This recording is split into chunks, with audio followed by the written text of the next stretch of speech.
Om Purnamadaha Purnamidam Purnat Purnamudachyate Purnasya Purnamadaya Purnameva Vasishyate. Om Shanti Shanti Shanti. Om Brahmanandam Param Sukhadam Kevalam Jnanamurtim Dvandvatitam Gagana Sadrisham Tattvamasya Laksham Ekam Nityam Vimalamachalam Sarvadhi Sakshi Bhutam Bhavatitam Trigunarahitam Sadgurum Tam Namami. Om. Adorations to Sadguru, who is Brahman, the giver of supreme bliss, embodiment of pure consciousness, one without a second, vast as the ether, infinite, eternal, beyond the three gunas and their modifications, the supreme preceptor. Yoga Vasistha, in Upashama Prakarana, sections 7 onwards. The topic is Siddha Gita. It starts with a song. Song of the Siddhas. Who had the privilege of listening to those songs? King Janaka.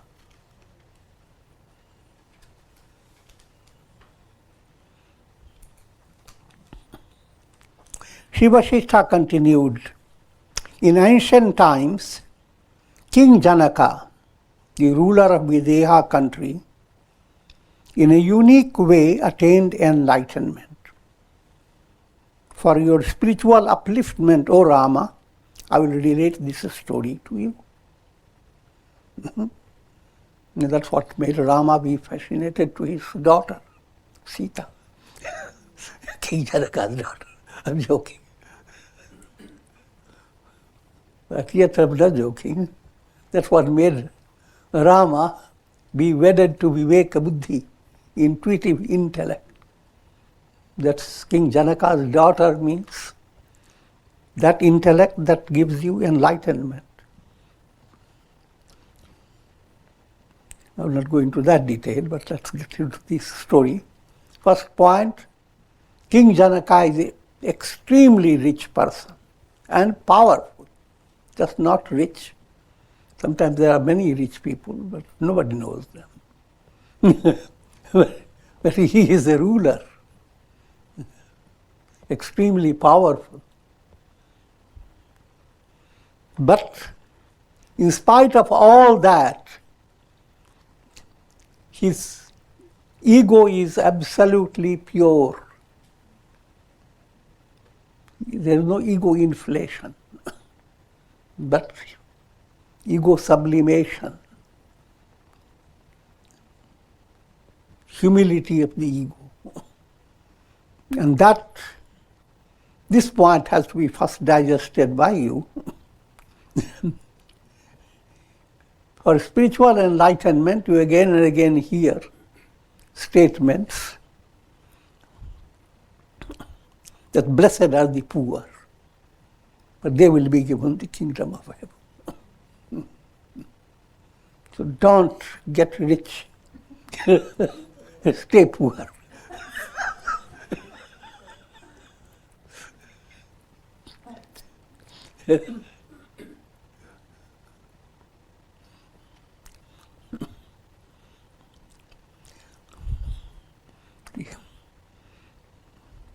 Point to understand that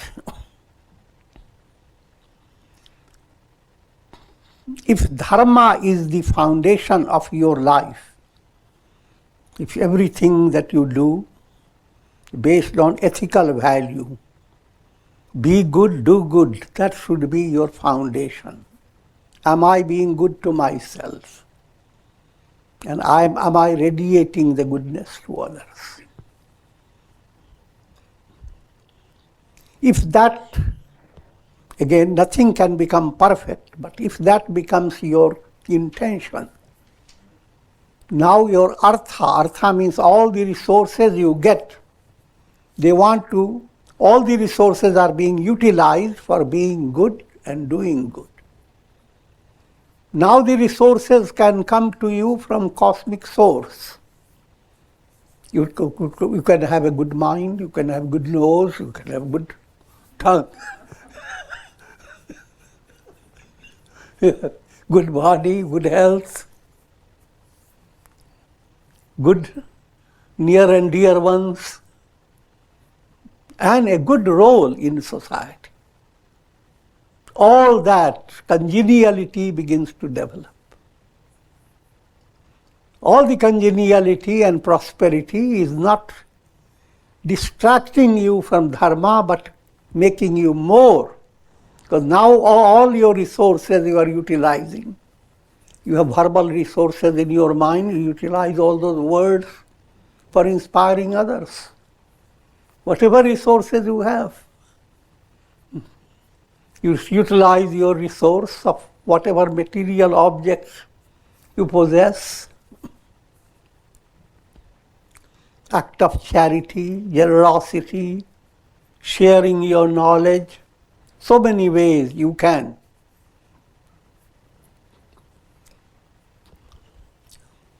So that's called dharma artha. Your ethical value now is something that is supporting your dharma and making your dharma become more powerful. As material value comes under proper control, in order. Next value is kama. Kama term here refers to vital value, fulfillment of desire. That's what everyone aspires. Everyone lives here. Every day all the desires are not presented before you, but day by day your mind brings out desires and you try to fulfill them. In the process of fulfilling your desires, you interact with all lives, especially, of course, human beings. And so, kama puts you in relation with society, in relation with all the jivas. And how should you be related? That stage, if you have spiritual, if your dharma has become very powerful,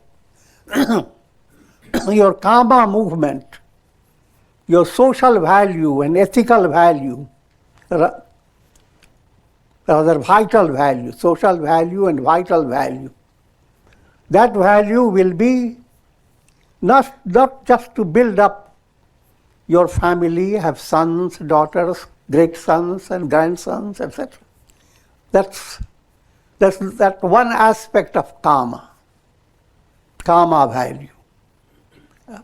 The real point that I'm highlighting, you will develop that kama in you will become aspiration for God realization. Anything that you acquire at this level, if you are a grihastha and you have children, your children will not inspire you to be more attached to them. They will inspire you to develop deeper. You are serving God in them. And you are inspiring them to recognize God in parents. So that type of profounder objective is there in your relations. So that's how kama is come in order. This will climax into aspiration for God realization. And that's the fourth value of life, moksha. Moksha, realizing who am I. You cannot stay in a fictitious state. You are living always in a fictitious state. You never know who you are, never know what you are going to do. You never saw your own birth. People told you.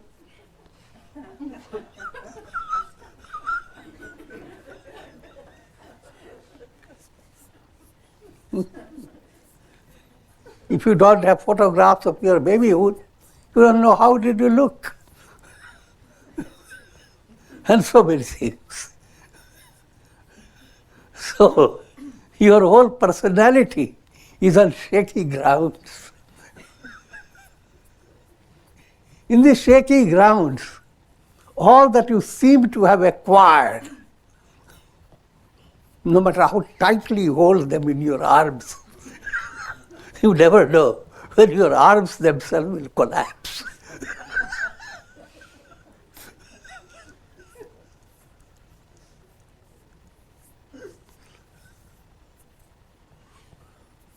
So what? Attainment of enlightenment, liberation, who am I? The I in you is Satchidananda. Mortality is not your real nature. Mortality is a disease called bhava vyadhi, disease of the world process. To be free of that disease, that is your goal. So, coming back to the topic, if you are based on dharma, ethical value, being good in a profound way, you can have all types of power, all type of wealth, very great position, or you can be very simple, whichever way. It doesn't matter to one who is advanced. You are simply handling what God has presented before you. You are an instrument of God's. If God sends you with a bag of jewels to be conveyed to somebody, you do so. If He sends you only some cauliflowers, you are just an instrument. It makes no difference. You are wealthy or not wealthy, it doesn't make any difference. Whatever you have, you utilize it for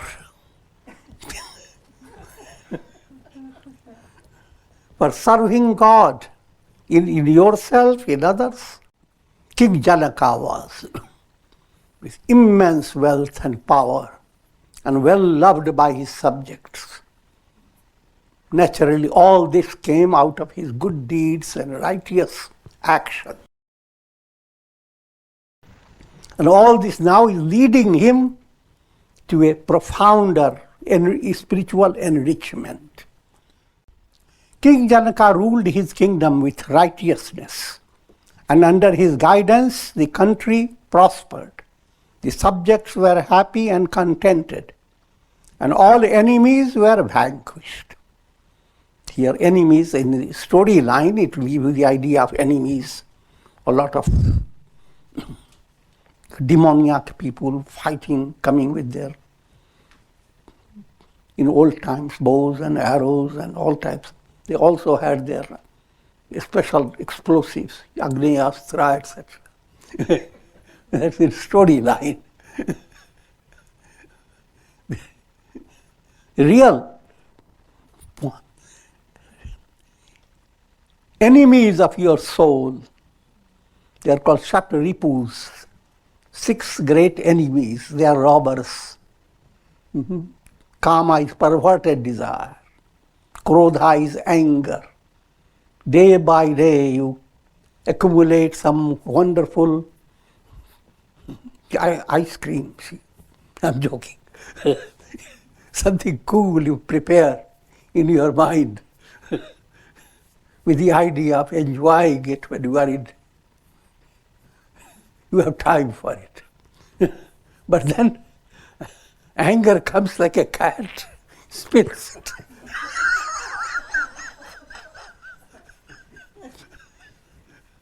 Breaks the very vessel in which you had placed the delicious ice cream.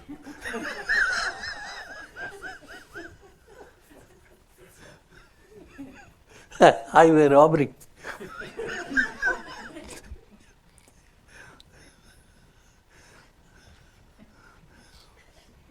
Desire, anger, kama, krodha, lobha, greed. Things are wonderful, but everything is calm and cool. But suddenly, your cat jumps out of your body and goes after scratching everything. That cat is greed.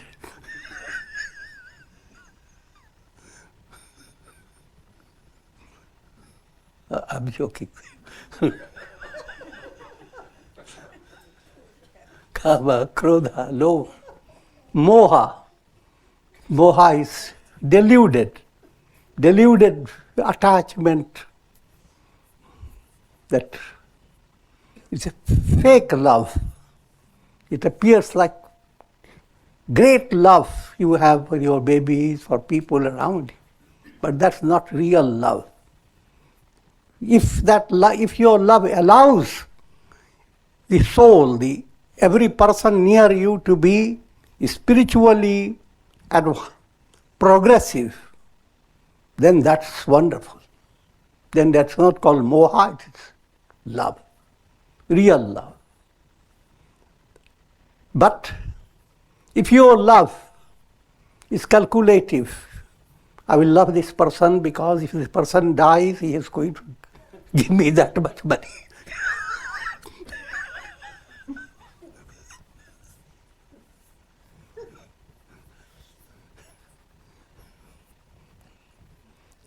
And very simple love, of course, is you parents love their babies. Sometimes love is so much that they don't want the babies to get into the school. Because the life has been so cozy, day by day. It's a big challenge to be separated from the loved one. That becomes too crude. But just try to understand, moha plays tremendous role in human life. And it restricts your mind.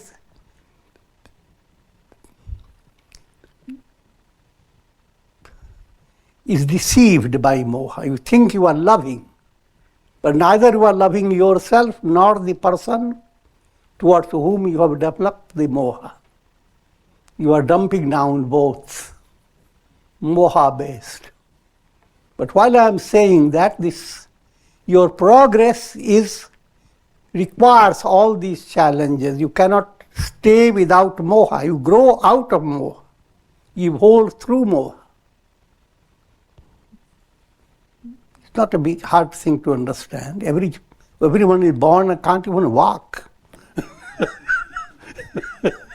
So you grow and strengthen. You walk, grow. Similarly, you deal with moha and you emerge victorious, nirmoha.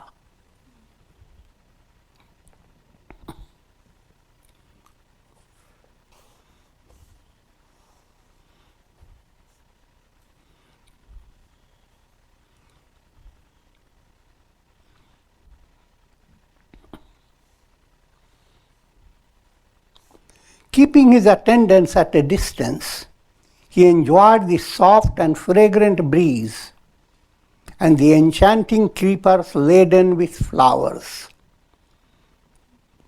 This gives you an idea that King Janaka places himself. See, he has all the people around him, a lot of wonderful gossip to hear about the world and politics. But he tells them all, stay away. I want to be quiet here in this forest. And the forest is so beautiful with so many creepers, etc.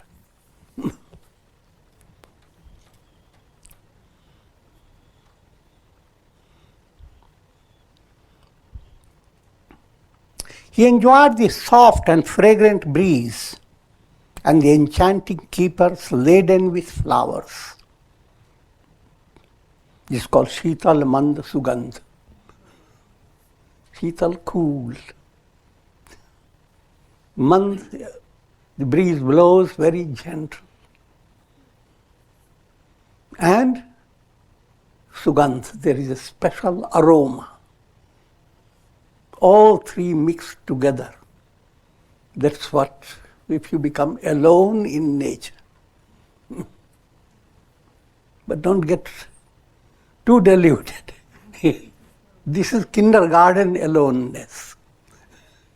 Real spiritual, being spiritually alone means allow your mind to become relaxed. So get away from all relatives and friends. Come away from the crowd by relaxing your mind.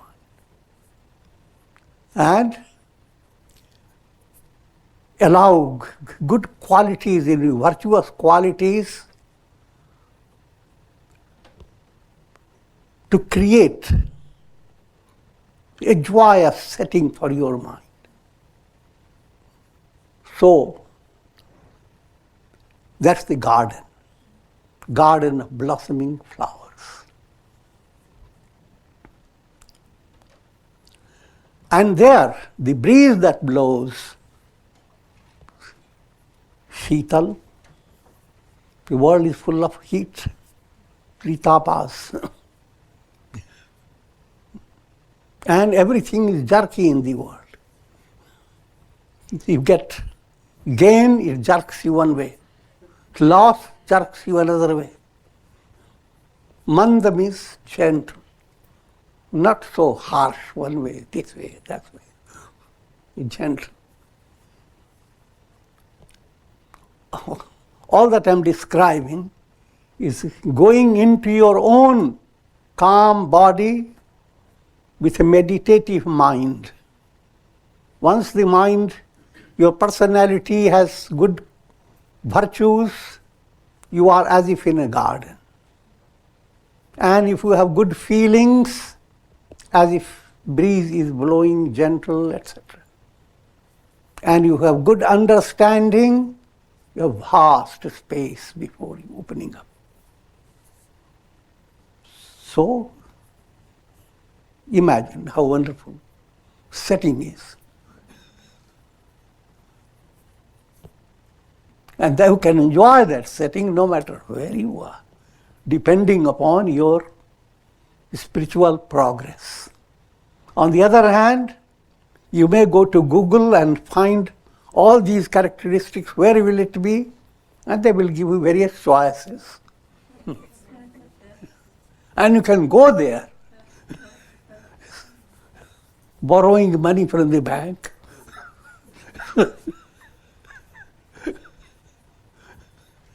But the cool breeze, he's going to give you flu.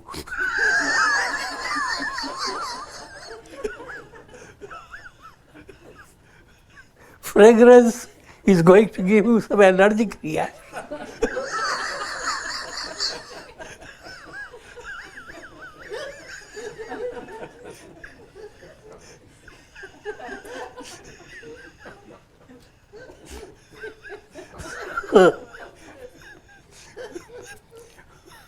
But you will come back with so many pictures to tell people, look how I enjoyed that.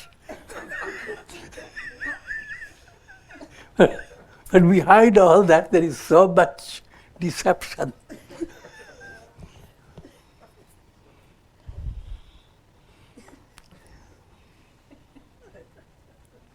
Now, let me come back to the topic. So, King Janaka is in that type of a picturesque setting, alone. And then suddenly he began to hear whispers of divine spirits called Siddhas. Siddhas are souls that have attained enlightenment. That enlightened state is as if bringing breeze.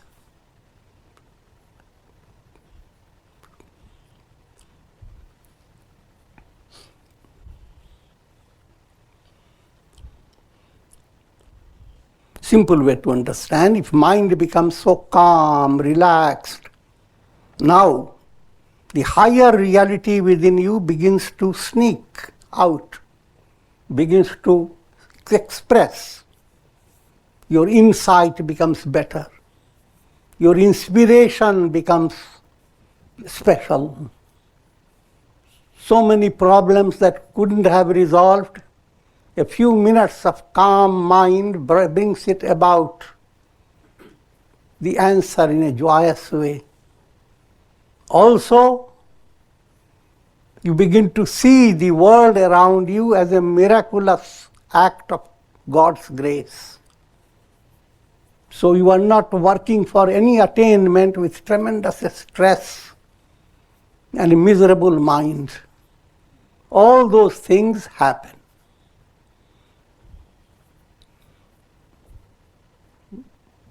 I have a tendency to deviate too much, so let's get back to so the Siddhas.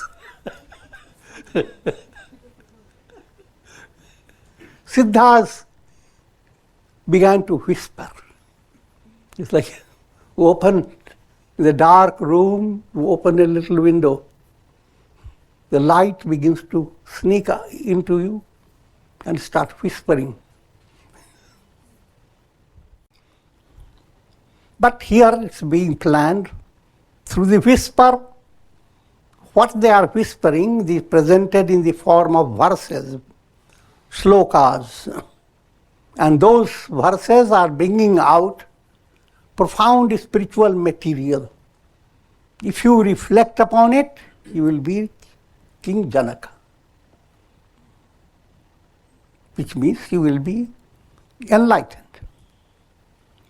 Siddha says, we resort to the witnessing self, who is the embodiment of wisdom and bliss. It is he who manifests as the experiences of pleasure and pain, reflecting in the outgoing modes of the mind. Lots of things are said within this statement.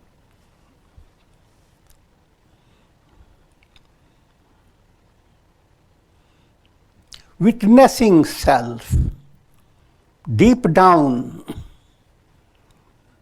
your true identity. Your identity is not the body, not the mind, not the intellect, not the ego. All these are variables. When you sleep, all this moves away. Just gives you an idea that all these are not really you.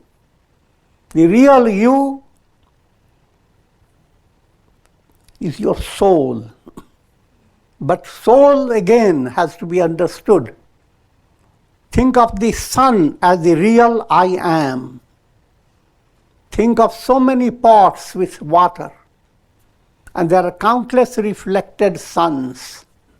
Each reflected sun is called jiva, individual soul. The sun is the absolute self. Each soul has to realize the self. That's the goal of life.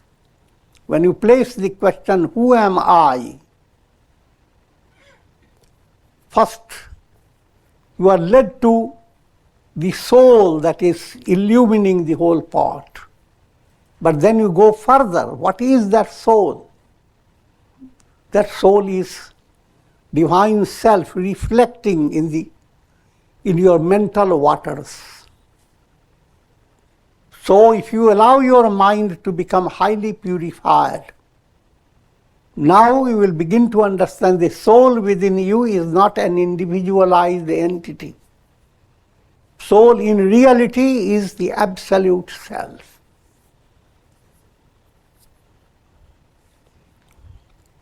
Put it another way. As your mind relaxes, try to understand the role of consciousness, awareness. Your awareness is like this. Core of your awareness is like the sun. But through your intellect stage of mind, your awareness is working in the form of lots of thoughts, lots of insights. Just like the sun is up there, but through the clouds, the sun now expresses itself through lots of shimmer and lots of shine. The same sun expresses coming down further in a little different way. Lots of sentiments, lots of shifting clouds, and lots of shimmering lights. All I don't have to describe that. Everybody is poetic. And the same sun, creating all this, so many colors in the sky, so many illuminations, and creates so much drama in every little place where the sun is reflecting. All this is happening. From one side, there are countless things are happening. From the sun point of view, it's just perfectly the same. Your pure consciousness is the sun. At that stage, it is eternal, eternity, immortality. But that sun, that awareness that's operating in your personality, now you are caught by different illuminations. Awareness of the sun now is operating. You are aware of your thoughts. 1 minute before, say, oh, now what was I thinking? Your mind, I'm joking. Your mind tries to catch your thoughts.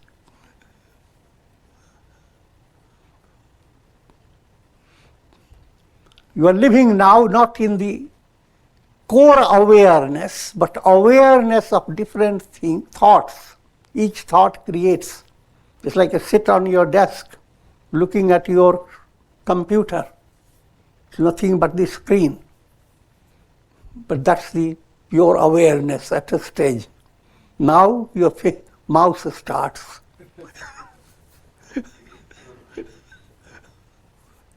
And bringing out so many things. So many things come through your computer. The energy behind it is not diverted, it's just one, simple, cosmic.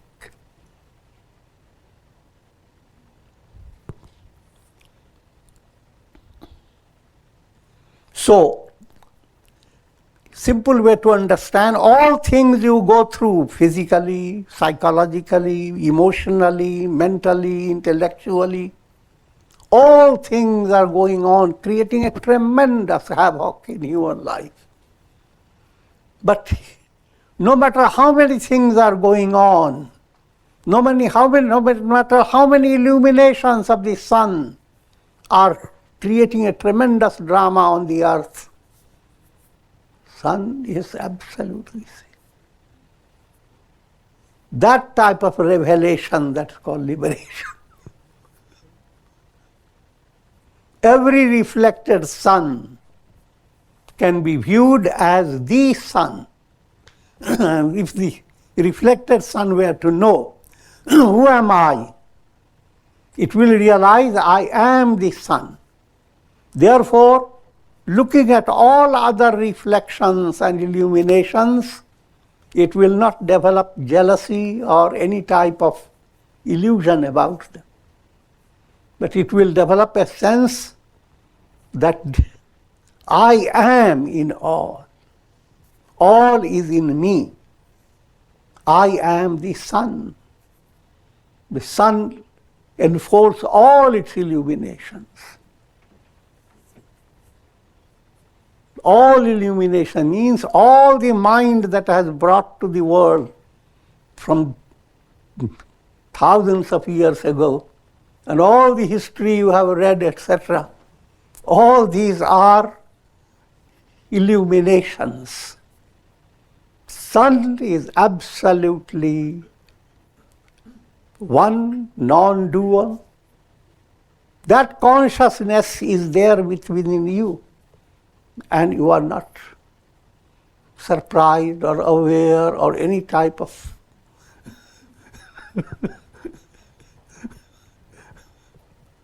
but the awareness that is operating through your mind and senses, they are creating their different drama and you are running after them.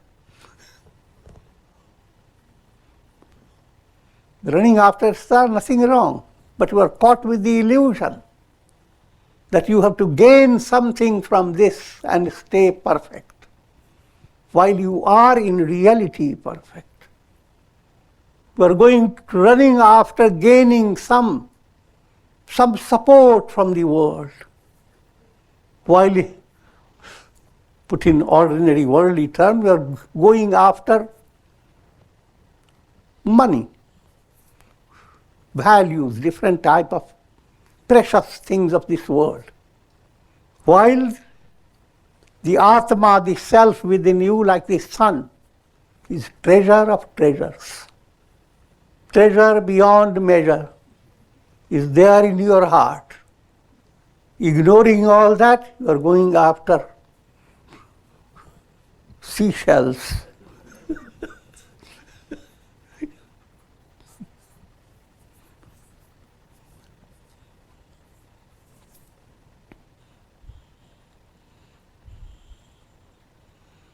So, this is what Siddha started. This was his revelation, internal inspiration.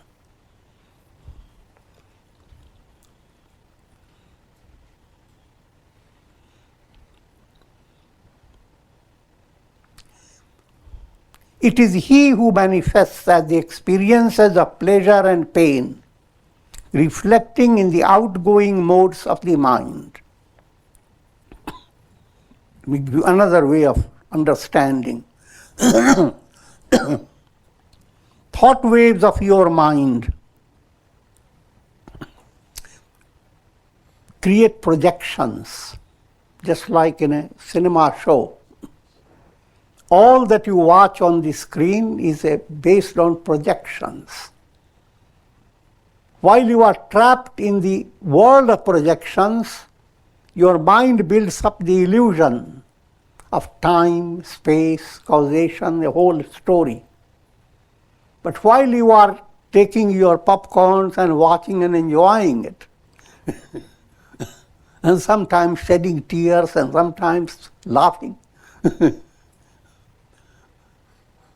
behind all those projections, the reality is nothing but the screen.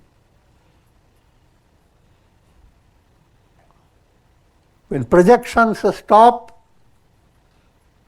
what you are watching? Just the screen. But even while you are watching the projection, the screen is the only reality behind it. All projections are not real at all. So all our experiences of pleasure and pain, they are outgoing modes of the mind. Projections that are creating a sense of externality.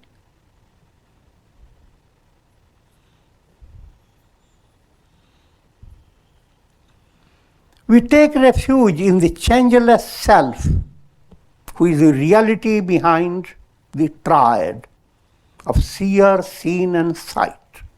Now try to put your attention to what the screen is, screen-like consciousness.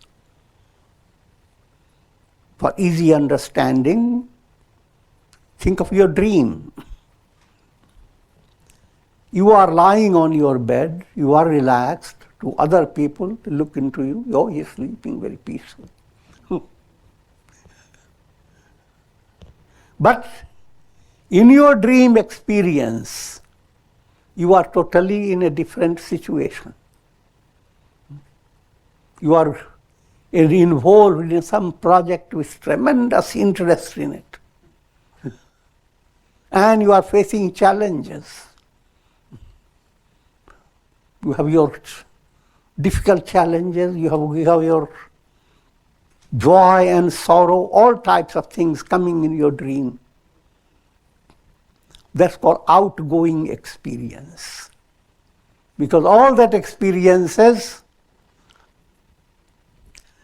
are keeping you away from the fact that you are just lying on the bed. But let me further explain. In that experience in your dream, three things have gone wrong. Subject, called seer. You are the seer experiencer. But are you the real experiencer? You are a fake experiencer.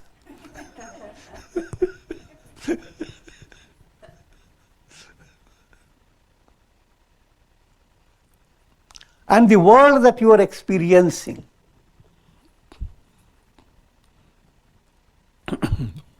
that's called seen, seer, seen. The world you are there experiencing is another fake. Sight, your experience that is coming out as subject, object, you are subject, the world is the field that you are experiencing, both being illusion. And all you are experiencing in your dream, they are, since you are not real, the world is not real, and what you are experiencing, how can that be real? And you don't work hard, you wake up, and all the three goes away. I don't care.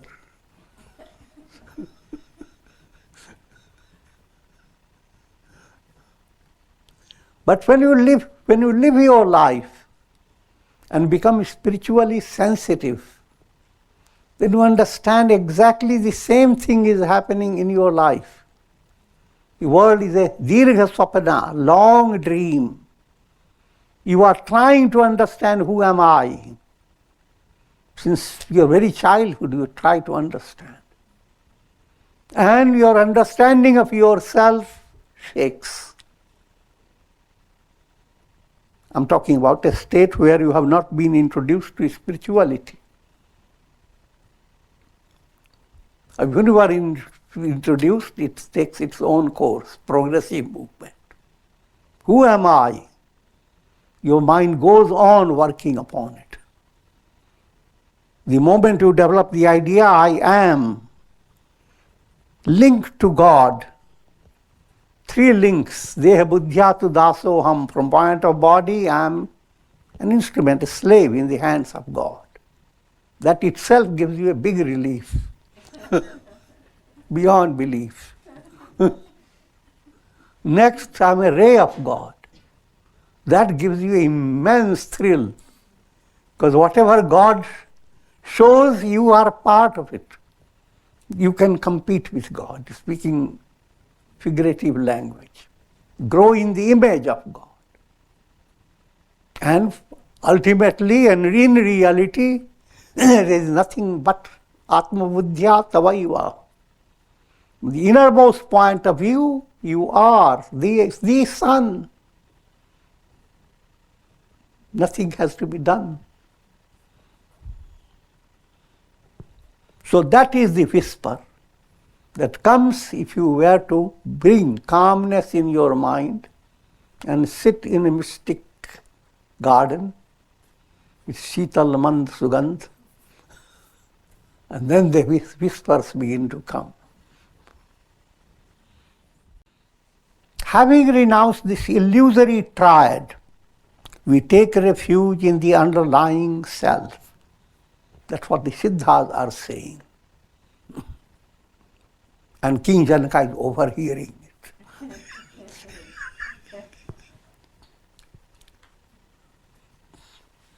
Another way, this story, this is the way now the divine plan is leading King Janaka to enlightenment. We adore the self that transcends the waking, dream and deep sleep states of consciousness. Now come to another level of reflecting. Your personality, in waking state, you are identified with your physical body. In dream, physical body is outstepped.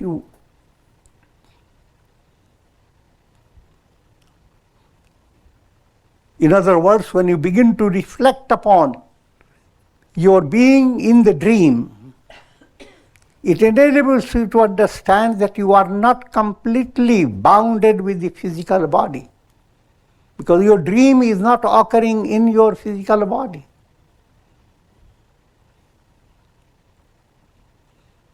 Physical body is at rest. And then, in other words, put it in a very simple way, Vedanta tries to give you this understanding that you have 5 sheaths and 3 bodies. Sheaths are called kosha, but no koshas.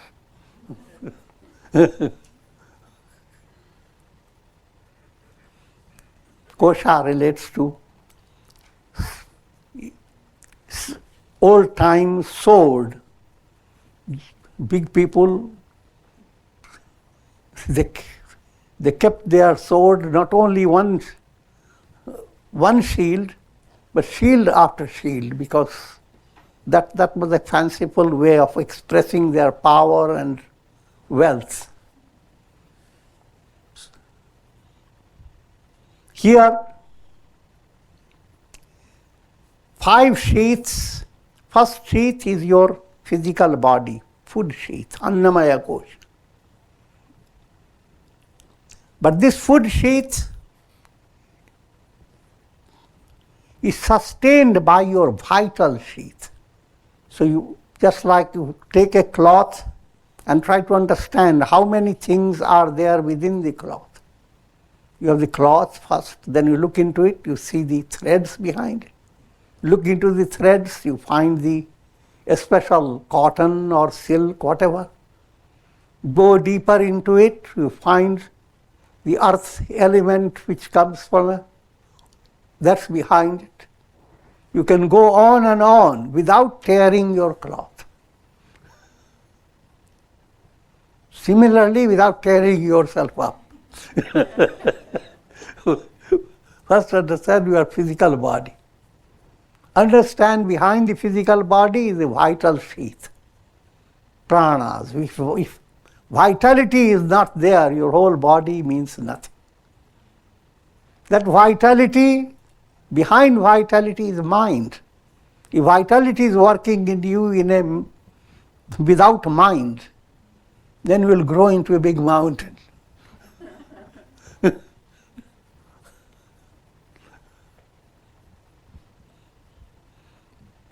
So behind vitality is the mind and senses. Behind mind and senses is intellect and ego. Behind intellect and ego is deep unconscious. Behind deep unconscious, now we have come to all the 5, behind all the 5, pure self, the real you, the sword.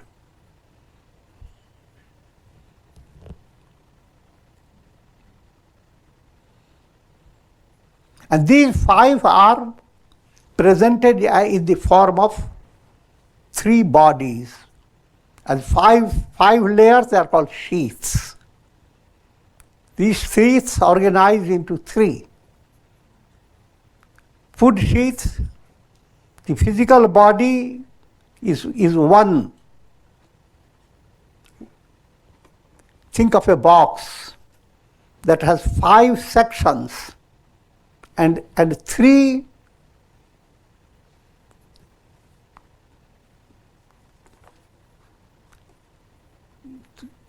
big sections with 5 layers. First section, only your food sheath, your body is. In the middle section, you have three bodies: prana, mind, intellect, ego. Intellect, ego is only one. And the last section, there are three packets. 3 packets and 5 subsections. So there's got 5 sheets and 3 bodies. That's how you analyze yourself. And for easy understanding, in your waking state, your physical sheet is predominant. In dream, your subtle body is predominant. When you sleep, your causal body becomes predominant. But in day-to-day and every moment of your life, all the 3 are blended. You are aware of your body. At the same time, you are aware of your feelings. At the same time, you are also drawing from your unconscious. Unconscious is busy giving you impressions. All are active within your body. But behind all that, the real I am is the absolute self.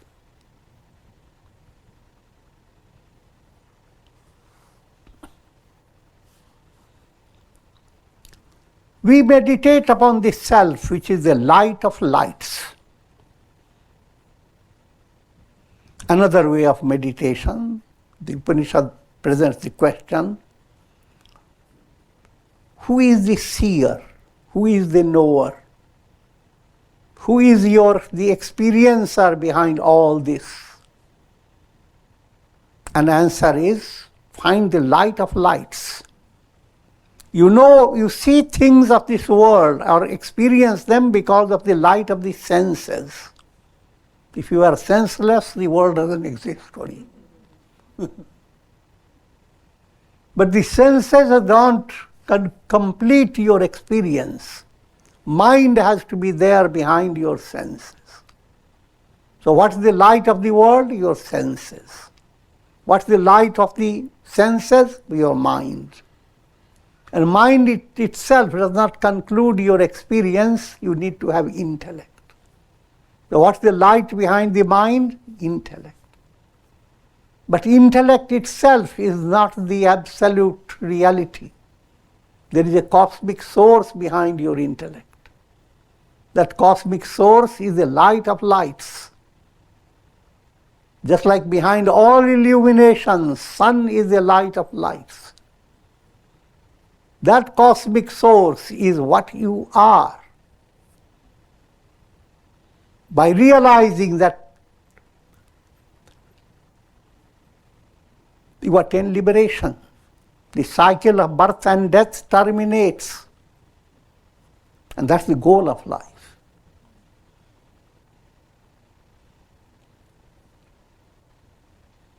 We take recourse to the self, the absolute truth, in which all these abide, to which all these belong, by which all these are sustained.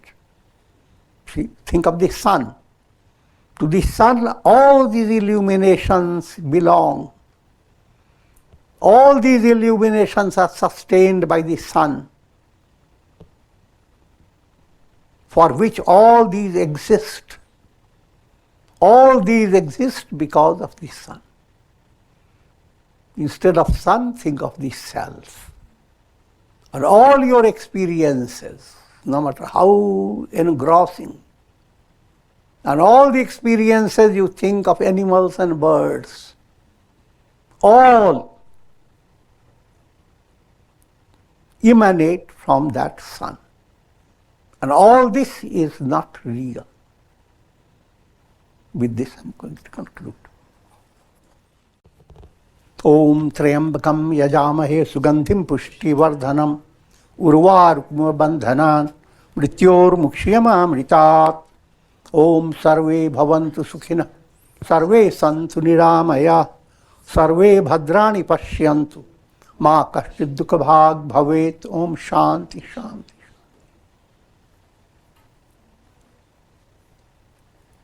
Om Namah Shivaya. Shri Ramaya.